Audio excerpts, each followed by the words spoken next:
বাংলাদেশের প্রাণকেন্দ্র ঢাকা। আপনি জানলে অবাক হবেন, এই ঢাকা নামকরণের পেছনে রয়েছে একটি প্রাচীন ও বিখ্যাত মন্দিরের প্রতিষ্ঠিত দেবী। যদিও ঢাকা নামকরণের অনেকগুলো কাহিনী প্রচলিত আছে, তার মধ্যে সবচেয়ে প্রাচীন মতবাদ হলো এটি।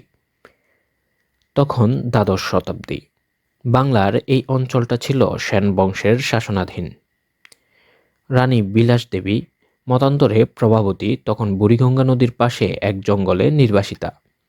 সেখানে তিনি জন্ম দেন সেন বংশের দ্বিতীয় রাজা বল্লাল সেনকে।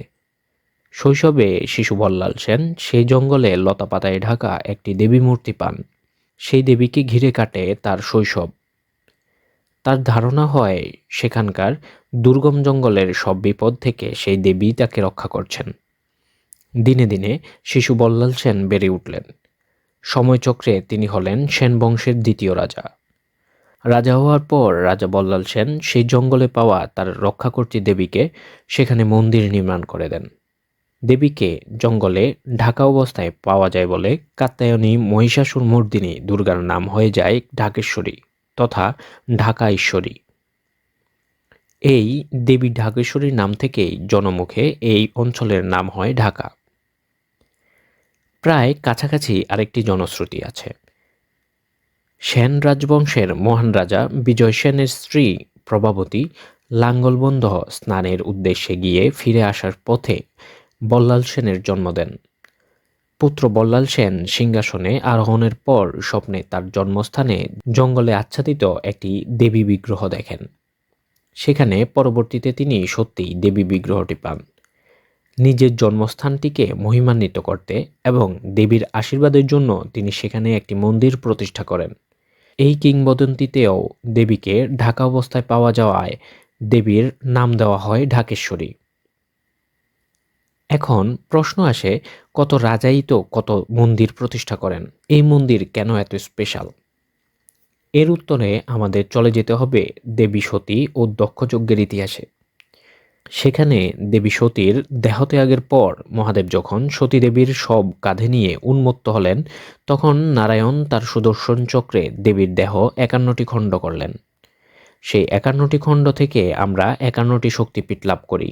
ঢাকার ঠিক এই অঞ্চলে পড়ে দেবীর কিরিটের ডাক অর্থাৎ মুকুটের উজ্জ্বল মণি। তাই এই মন্দিরটি একটি উপপীঠ হিসাবে পরিচিত। ঢাকার নামকরণের তথ্য দিতে গিয়ে যতীন্দ্রমোহন রায় তার ঢাকা জেলার ইতিহাসে ভবিষ্য ব্রহ্মখণ্ডের একটি শ্লোক উল্লেখ করেন।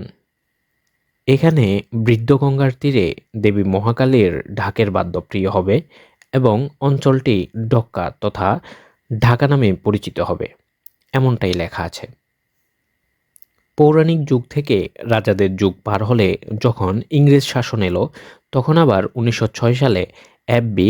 ব্র্যাডলি বার্ড তার romance of an eastern capital গ্রন্থে লেখেন, বর্তমান মন্দিরটি ২০০ বছরের পুরনো ও ইস্ট ইন্ডিয়া কোম্পানির এক হিন্দু এজেন্ট এটি নির্মাণ করেন। অর্থাৎ বিখ্যাত এই মন্দির তৈরির পুরো কৃতিত্ব ইংরেজরা নিয়ে যাওয়ার চেষ্টা করেন।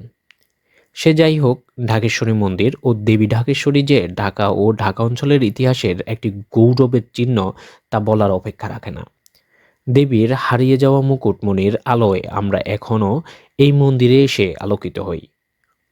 ধন্যবাদ বন্ধুরা। আগামী পর্বে আমরা মহান এই মন্দিরের প্রাচীন বিগ্রহটি সম্পর্কে জানব, সেই সাথে জানার চেষ্টা করব কোথায় আছে সেই বল্লাল সেনের পাওয়া বিগ্রহটি। আমাদের কন্টেন্ট যদি আপনার ভালো লাগে, সাবস্ক্রাইব করে আমাদের পাশে থাকুন, সেই সাথে কমেন্ট করে আপনার মূল্যবান মন্তব্যটি করতে ভুলবেন না।